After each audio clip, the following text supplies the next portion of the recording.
how to apply for student card on Discover Bank on desktop. So let's get started with the tutorial.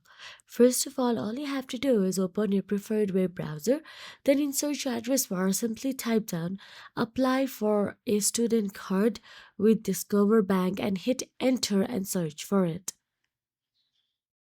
Now scroll down and there you will get to see cards option available or online cards option available written there, and all you have to do is tap on it and navigate to its official website.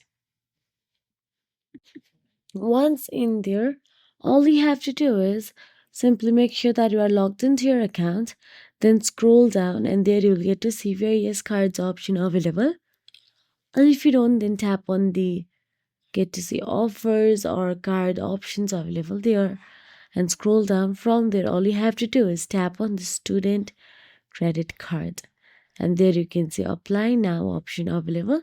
Tap on the apply now. Once you tap on the apply now, you will be asked if you are a new customer or the old one.